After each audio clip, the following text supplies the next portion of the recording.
İngilis dili öyrənmək istəyən hər kəsə salam.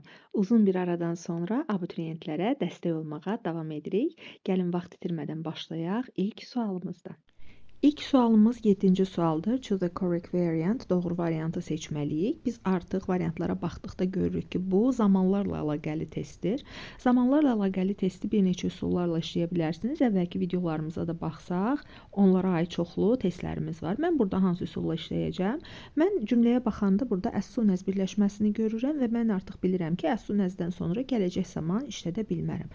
Ona görə ikinci tərəfdə harda will varsa, mən o cavabları yanlış cavab kimi çıxacam. Yəni, üçüncü hissədə, üçüncü variantda ikinci tərəfində will olduğu üçün yanlış cavab kimi çıxıram. Dördüncü variantda ikinci tərəfdə will gördüyüm üçün yanlış cavab kimi çıxıram.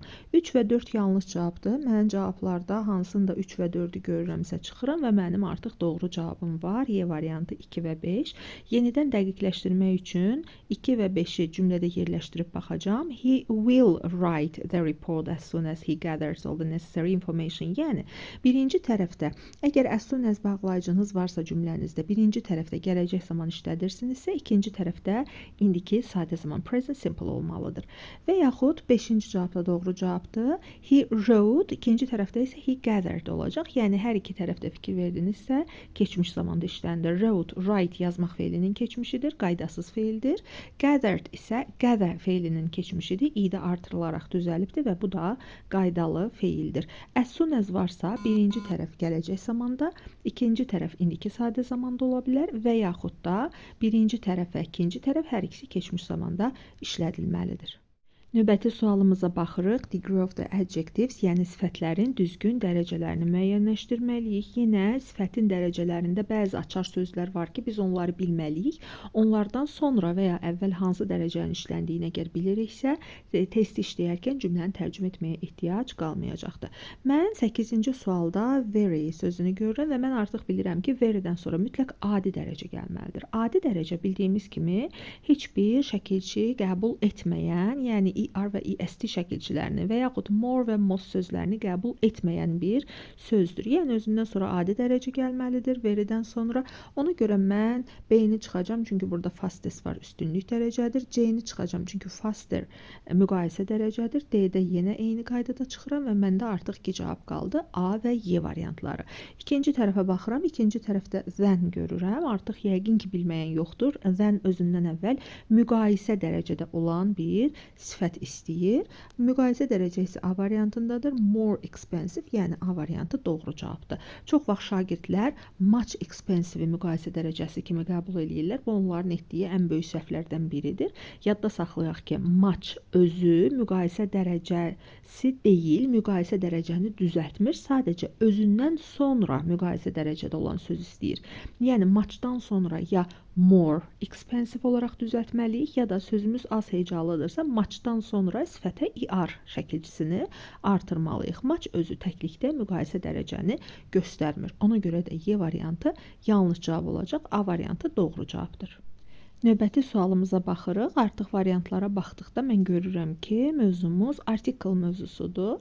Birinci tərəfdə Canada sözü var və bilirik ki, yer adları artiklesız işlənir. Ona görə birinci tərəfdə article olmayacaq. Yəni, D variantını və Y variantını yanlış cavab kimi çıxıram. İkinci tərəfdə United sözünü görən kimi mən artıq burada the article axtaracam. United States of America the article ilə işlənir. Ona görə ikinci tərəfdə the yoxdur deyə B-ni də yanlış cavab kimi çıxacam. Və son tərəfdə isə biz burada river sözünü görürük və bilirik ki, artıq söhbət çay adından gedir. Çay adları isə bildiyimiz kimi həmişə the article ilə işlənir. Ümumiyyətlə, su hövzələrinin, su ilə aid olan bir çox yerlərin adı həmişə the article ilə işlənir. Bunu diqqətlə yadınızda saxlayın. İkinci tərəfdə də olacaq the article və mənim cavabım olacaq C variantı.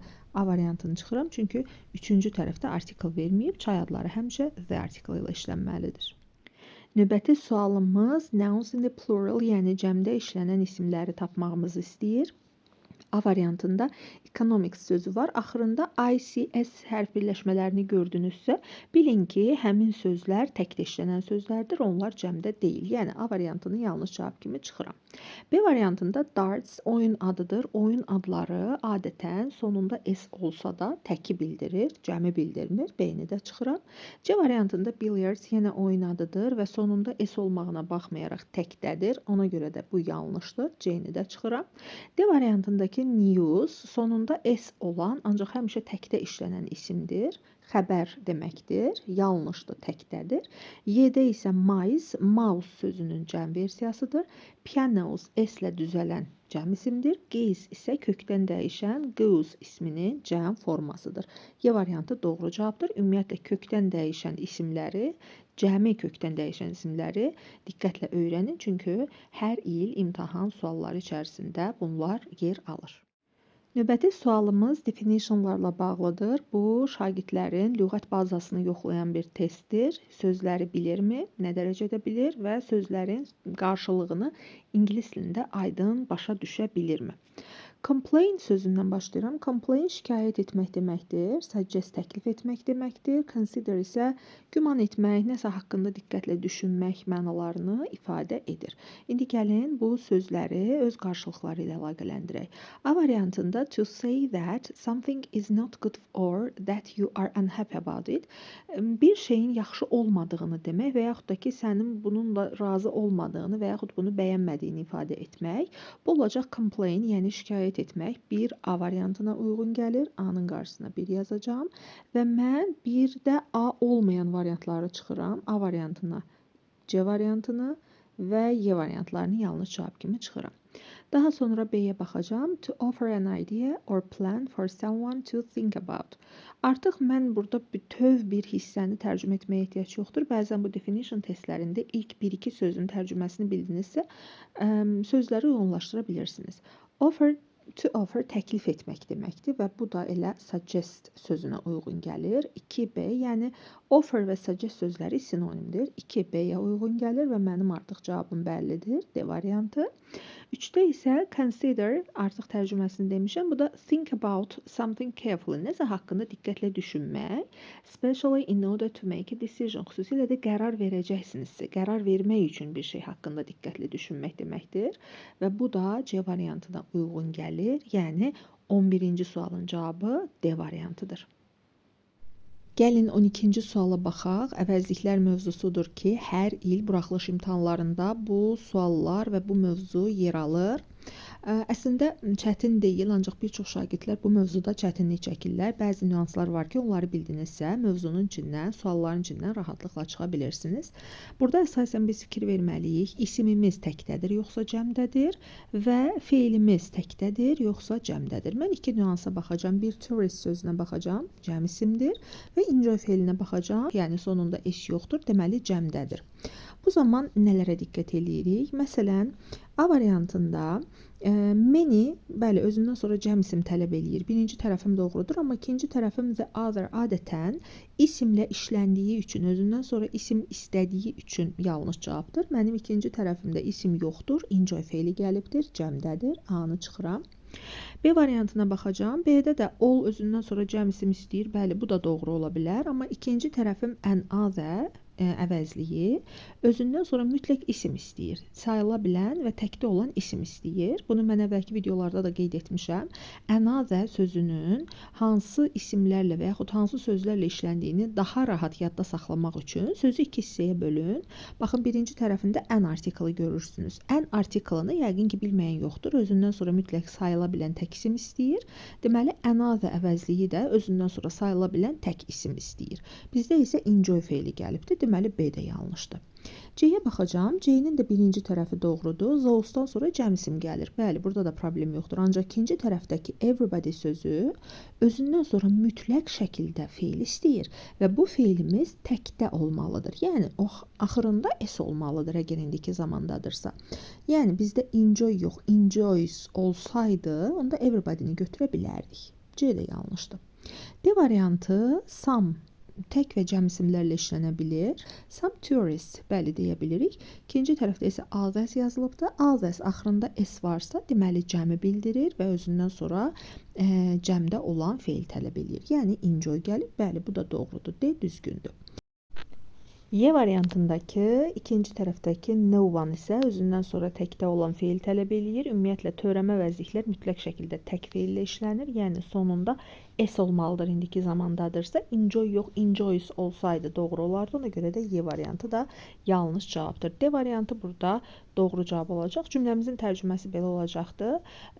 Bir çox turistlər şəhərin tarixi ərazilərini səfər etməyi sevdikləri halda bəzi turistlər çimərlikdə dincəlməyi sevirlər və yaxud üstün tuturlar. D variantı doğru cavabdır. 13-cü sualımızda Tom doesn't like spicy food. Gördüyümüz kimi birinci tərəf inkarda olan bir cümlədir. Əgər birinci tərəfimiz inkardadırsa, ikinci tərəfdə də ona uyğun cavablar verməliyik.